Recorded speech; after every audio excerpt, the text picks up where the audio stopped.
couple updates that I wanted to give you. As I reported last week about Josh Paschal and the skin lesions that he had removed from the bottom of his right foot. Well, I'm sorry to say that those came back as a malignant melanoma. So since those results came back, Josh had another procedure this past Wednesday, and we're waiting for those results to come back. So out of respect to his family, please, don't dive into this anymore. Josh wanted to be upfront with this. Josh and his family are handling it well. They want to be open about this, so there was no speculation. They also want this to be a reminder for people to pay close attention to any changes in their skin, and if so, have those evaluated. So, we are within our family, our football family, have been very supportive of Josh and his family, and they're very strong people, and they're doing the best they can in this situation, and we'll help Josh along the way. The second announcement I have is in regards to Coach John Slarman. He is also dealing with a health issue. He is undergoing additional testing to determine the nature of this issue. He is still coaching with us. Again, we want to be upfront, and I will keep you updated with this information as available. We appreciate your sensitivity to the privacy of Josh, John, and their families as they go through this process. So, again, John and Josh are very strong, very good people, two of the best people we have in our program. And our team will be supportive of them as they continue to battle through these health issues. And it's been a tough couple days in our program leading up to the beginning of camp here, but again, our hearts and prayers are with Josh and John as they battle this issue. I appreciate our training staff. They've done a remarkable job in the discovery of this and finding something on the bottom of Josh's foot and sent him to dermatology and someone, and they've taken it from there and discovered this. So I want to say the first, as I reported this about a week ago, at that time when they had that lesion removed, the doctors assumed that would be the end of the procedure. And that's when we sent that off, and it came back as melanoma. So we're waiting on other results to come back with both of these guys this week, and we will update you as I get that information. Okay? So just wanted to be upfront about that, as they will miss some time here and there. And so we, again, are sensitive to them and their families. Okay, so it's with a heavy heart that I opened that way, but I just felt the need. It's very important, and felt the need to address that with you all. As far as our football team is concerned, I'm very pleased with the work that they've done this summer. The guys have trained exceptionally hard. They're in great shape, and I appreciate our strength staff and our coaches and the work that they've done this summer. Our team is anxious to get started. We have some guys that have quite a bit of experience on both sides of the ball, and some talented players. And we're optimistic and excited and ready to get started here this week.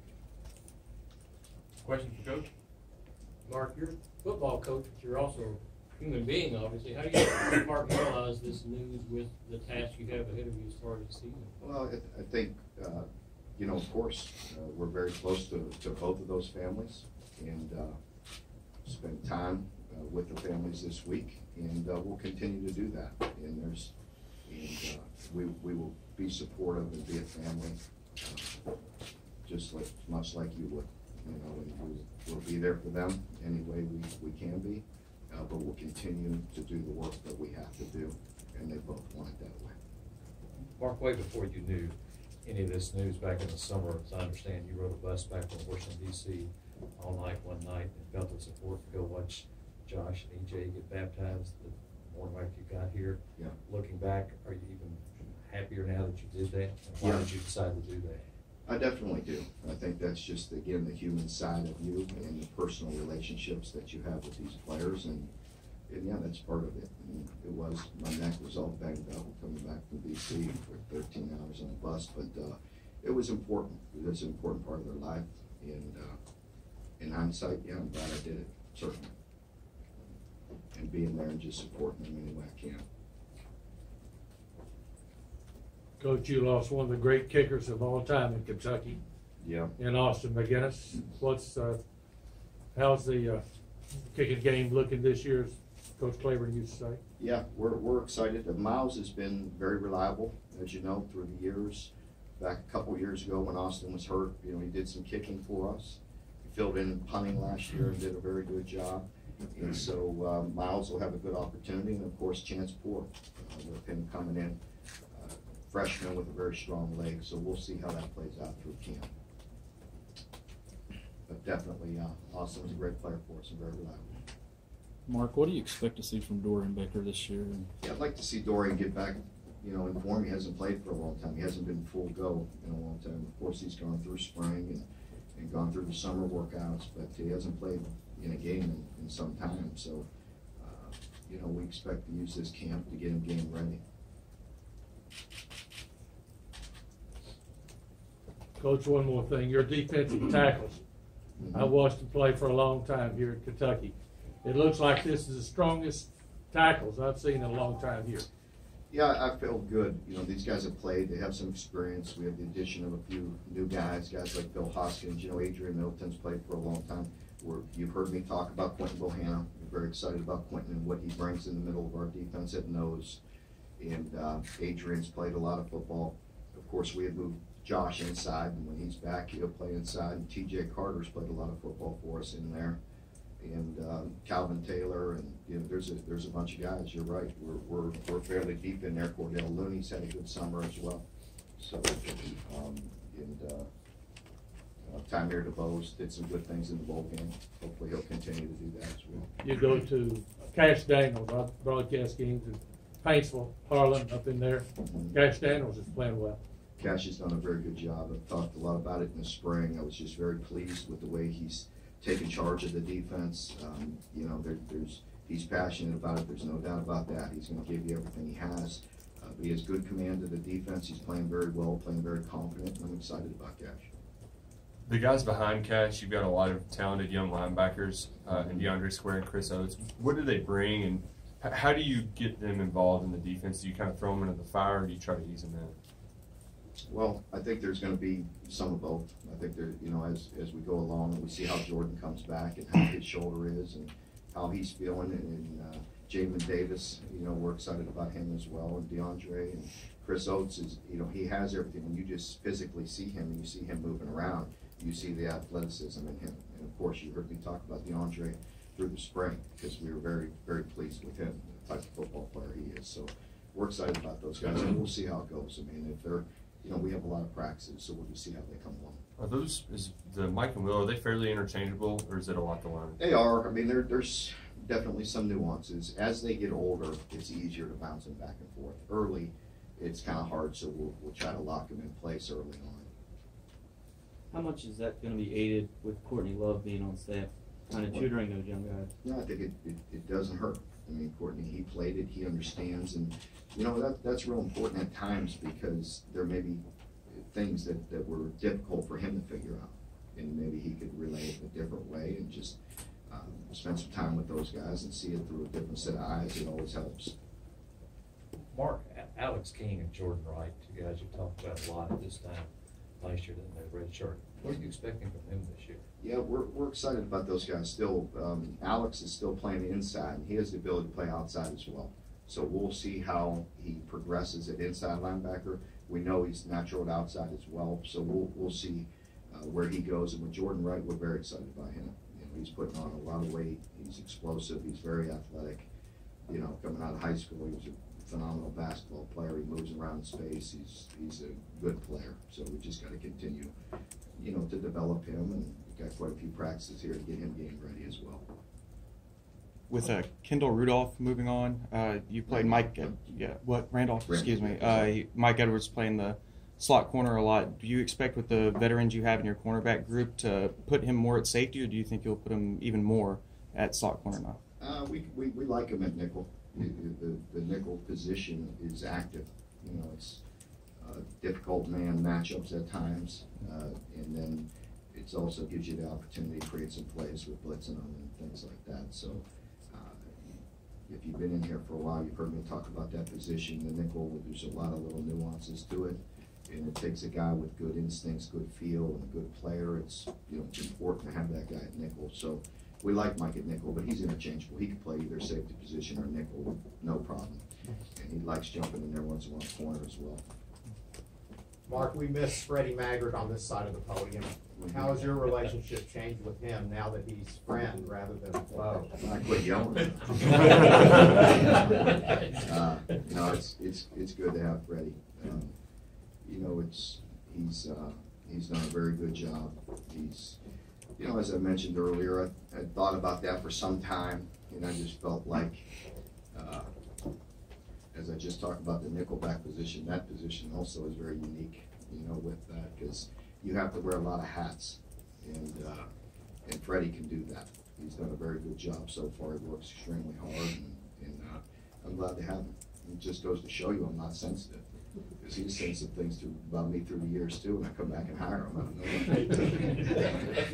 I'm not as sensitive as you guys are.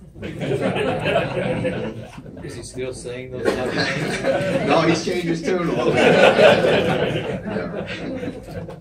Mark, considering none of your quarterbacks have game experience, do you expect to play both those guys early in the season? Right now, John, I do, but you don't know how that's going to play out. You know, you've heard me say I'm honest about it, that I think at that position you get a good feel for what you have, but until you get to a game, you know, you're not exactly 100% sure. And that's not different in many places, not different, you know, in the NFL, in my opinion. You know, until those guys get under center and get playing in those game reps, you're a bit unsure. You know, I think it's fair to both of those guys to give them an opportunity because it's very close at this time. Mark, with the new redshirt rule, how do you have a plan for that, or you just gonna see how it develops? Or? Yeah, I'm going to see how it goes there, John.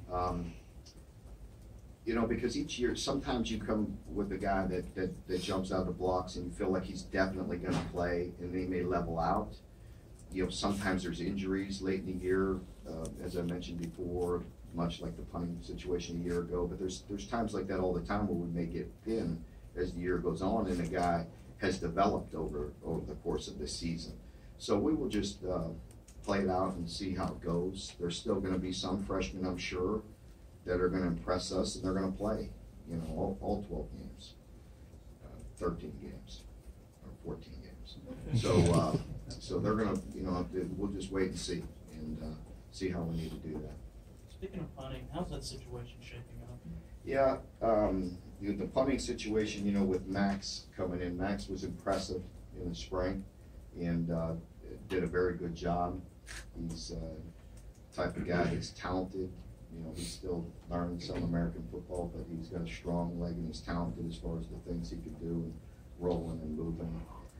So we like Max, and Grant is continuing to punt as well. So we'll see, but at this point, coming out of spring, Max had won the job. Mark, does the redshirt rule change the way you have to use your scout team in terms of continuing to prepare guys in Pardon me? Does the redshirt rule change the way you use the scout team in terms of, do you have to continue to prepare guys in the game plan each week in case you might need them, or can you? Yeah, I think it's fair to say, without going through it, that it will be different. You know, we'll say we have done that in years past, even with pulling guys up off the scout team and practicing with us just because we hadn't had the bodies. You know, we may, you know, if we have a Sam and a Jack, we know we're going to move the Jack to Sam and so on. You know, and just bring up the fourth guy just to give him some reps and get him practicing with us. So we've done that. each year, so I'm not sure how much that'll alter that way. Mark, have you ever gone through a situation, I had a situation go down that you had say a short field goal kick and a long field goal kick? I haven't been a part of that, but I mean, I've seen it before, and you know, we're open to anything, you know, anything that's going to help us win. So we'll see. Mark, if John would have to miss significant time, have you kind of shift staff around to take care of that? Yeah, we have plenty of guys. That's the nice thing about our staff is we have a lot of guys that are capable of doing that, and guys with background there. Of course, Coach Graham can coach all the positions, so we'll handle it just fine within our program. Do you anticipate him missing a lot of time, or? I'd rather not speculate on any of that at this time for John and Leanne and their family. So. Mitch was in here, he was talking about the difference in size that he sees in your team. How does that translate in the game? Do you substitute less? Do you feel like you can use a different kind of approach? Well, I think it's important, you know, you know that as we've been here in recruiting and the length and the size, it's important. That's the league we play in. You know, you know, you have to be good across the board. We all know that, but it's definitely a big man's game. If you're getting pushed around, then really you got no chance. It's definitely still at the line of scrimmage. I mean, the statistics prove it. I mean, I've told you guys this before, but if you outrush your opponent by 1 yard, it's a high percentage of winning in conference games. So rushing the football and stopping the run are very important factors to winning games. And you know, also as you know, you look around this league and you go line up and play some of these guys, you see the size at the skill positions, and that's what I'm excited about. We're starting to get that. Of course, in our secondary, we're freaky big. You know, our corners are very, very long, very big, physical guys. So, you know, I think it's important to have big guys at skill positions as well. Mark, you're very intentional about getting the players, the coaches, your staff together at social events. We've seen the famous tweets from your pool parties. There was a dunking pool booth this summer. How do you think that plays into wins on the football field, or is that just a part of who you are? No, I think it's important both ways. I think, yes, it's definitely who I am, and the relationship piece of it is very important to me. And I think it also correlates to wins and losses. There's no question. And, you know, I think that's the key point you made there is intentional about it, because it's such a big operation at times. There's so many people. I've mentioned that to you before. You know, when I was in my own room and coaching the secondary, coaching the defense, it was very easy to get your arms around those people. As you have a huge organization, you know, it's hard, and so you need to be intentional about that and bringing guys together. And I think our team has done a wonderful job. Our staff has done a wonderful job. Mitch and our administration is very supportive of those things, the things we're allowed to do with bringing guys in and grilling steaks on the grill and, you know, bringing them to our home and things like that. It's very important. Last year, the early part of the season, the offensive line had some moving parts, bad snaps. You had to put Drake in here. Having that O-line look pretty solid right now, going into the season, Definitely helps us. As you know, we felt going into last year, much like the year before, we had played, 9 guys, you know, coming into last year. And so we felt like, you know, we could roll right into that. And as you know, it didn't translate that way, you know, and losing John Toth was a big factor heading into last year. So yes, I like the fact that we're having Drake back, and he's only a sophomore and played very good football for us, really kind of anchored us there. There's very talented, experienced players around him, and those guys are very good players, and we're excited about the offensive line as a whole.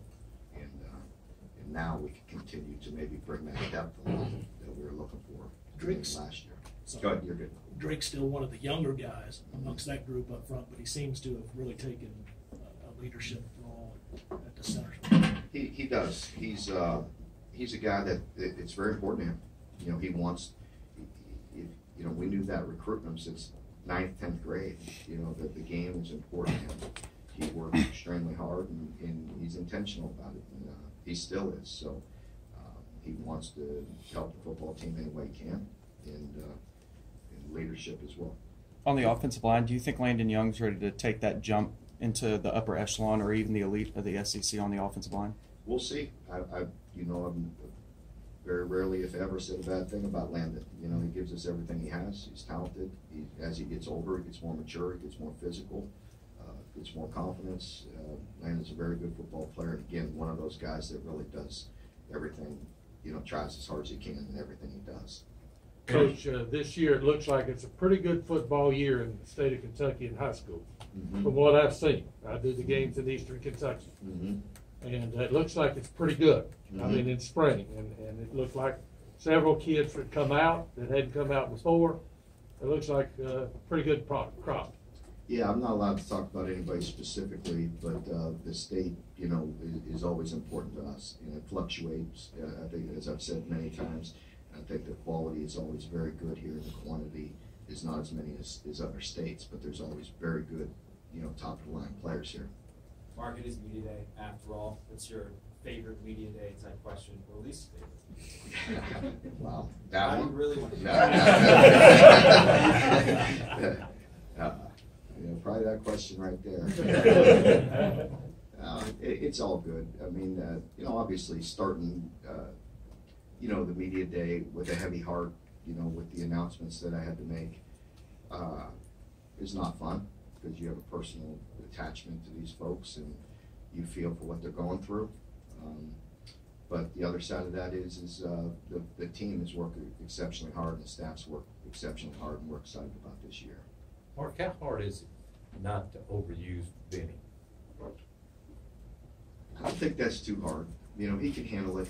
And as the other guys progress like they're progressing, then they deserve the opportunity to play as well. So that will play out. It's hard. He's a guy that this past year he's hard to take off the field, because he's going to get you the tough yards. But again, as Saheem and AJ develop, I'm very pleased with what they're doing. And we always tell kids, make us play. If they're doing really good things, then we want to play. Is he ever happy if you take him off? No, Benny. He doesn't want to come out of the game. He wants to put the team on his shoulders, and you love that mentality, and that's good with us. Mark, Benny has a realistic chance to become the all-time leading rusher in Kentucky. Mm-hmm. Is that something you want to see happen, or do you have to manage that because you don't want to overuse it? I would like to see that happen, but we're not going to change anything for that. That's unfair to Benny and unfair to our team. We don't want to, go out intentionally trying to do that. We have an opportunity and obligation to develop all the players on our team, and we're going to do that. And all our team, individually will get the recognition they deserve if we do good as a team. It's always team first. It will always be that way. And but individually, you want to see kids get what they deserve, but not at the expense of the program. If you look at the number of snaps and tempo, last year the formula for winning was kind of ball security and lean on a strong kicking game. With the uncertainty at quarterback and special teams, how much do you foresee kind of the way that you have to win games changing this year? We don't know yet. It changes every year. As you said, we're breaking in new quarterbacks, so we don't know, how that's going to play out. We may, go out there this year and with the addition of some wide receivers and the emergence of some wide receivers, feel the need to throw the ball around a lot more. You don't know how it's going to play out. We want to be a balanced offense. We want to improve in the areas that we need improvement in. And part of that is the passing games at times. So we all want improvement in that area. Eddie has talked about being more explosive with those young wide receivers. Do you have any players in mind who can do that? Well, I think, Josh Ali, Isaiah Epps are guys that really, did some good things, we think, at the end of spring and through this summer. Obviously, Lynn having a second year, Dorian Baker coming back is big, Taven going into his senior year. So those are some guys that really need to step up. How much do you think it helps going up against experienced, big defensive backs that you have in the secondary? I think it helps. It definitely helps because depending on who you're playing and the style that they're playing, I mean, as I've mentioned, in here, you watch the games, there's no space out there. You got to earn your space. at wide receiver. What I mean by that is they got to create their opportunities, their grass, their, getting open, and it's hard to do at times. And there's one thing about it is, one of the reasons why at times it wasn't like it's not real easy to just think and dunk and throw the ball around. Nobody plays that way anymore defensively. They take everything away at all times. So you have to create your space, and it takes a strength and a maturity to be able to do that. I was talking to Vince earlier, and he said that this is the best defense you've had since you've been here. I mean, would you agree? Well, it should be, because there's been times we've had some pro defensive linemen, but maybe not the second and third level. If you just look at the defense as an entirety, it's definitely the strongest since we've been here. We have to go prove it and play better than we have and be more consistent. We've done good at times. We need to be more consistent. Mark, how close is Jordan Jones to being full strength, and what do you need to see? Yeah, he's ready to go. The first 2 days, because of we're not allowed to have shoulder pads on, and they can't strap his shoulder down, will be a little bit hit and miss. After that, he should be good to go. You guys have one of the most senior-laden secondaries in the country. So how much do you feel the need to get some younger guys on the field to prepare for that next year? I do feel the need for that development and bringing guys along and playing them and recruiting them. So it is important, because I do think about year 2 and year 3 after this at all positions, and that certainly is a concern, because we need to get some guys and bring them along here. Mark, Vince said that this tight end group is the most talented he's had since he's been here. Obviously, Yeah. TJ and Justin have been here a while, but what do you think Keaton Upshaw and Brendan Bates will bring to this group? Well, they're big guys. They're big guys, and they can run. And they're the type of guys we're looking for, because they're good line of scrimmage tight ends. They can put their hand in the dirt, and they could get off and use them as the Y off or the fullback as well. But it's important to have those point of attack guys, and that's what all of them are. That's the good part about it. We have 4 tight ends that are put their hand down and be physical, and also stretch the field and give them a big target. Mark, traditionally people think of the quarterback being the leader of the offense, but with the inexperienced guys at that position, and you've got a lot of experienced guys around them, how much is leadership a factor in the quarterback battle? It's always a factor. Your quarterback needs to be a leader, and these guys are. But you're right in that, you've heard me talk often about defending the quarterback because people around them have to play better. And that's why, we have confidence in going into this fall, because we have faith in the quarterbacks, that whoever's going to win that job, whoever's going to be under center and playing, we have faith in them, and we feel strong around them. And those guys have to play well, So, again, you've heard me talk about it. You watch football, you've seen balls go up in the air, and dudes come down with it and making spectacular plays and great catches, and we have to have some of that. You have to make some great individual plays at times. Is there a fine line about the pace of the offense? Eddie has said before, we want to go fast, we want to do this, we want to do that. But for the quarterbacks, not to slow the game down for them, not get too fast. It just depends. There's been times when we've gone at a pretty good clip, and there's been times when we've been methodical, and that's been the best way. There's been times when I've been in Eddie's ear about going fast, and he's just been methodical, thinking things through and setting things up, and it's been very effective. You don't game to game, year to year, and we'll see how it plays out. But we'll have a little both. We'll be able to go fast, and we'll be able to be methodical as well. How often are you in Eddie's ear about going fast? Not often. Single out of character, okay. Not often, but there's some times. Yeah, there's some times. Yeah. All right, so everybody good? Okay. All right, good deal. Thank you, Thank Coach. you.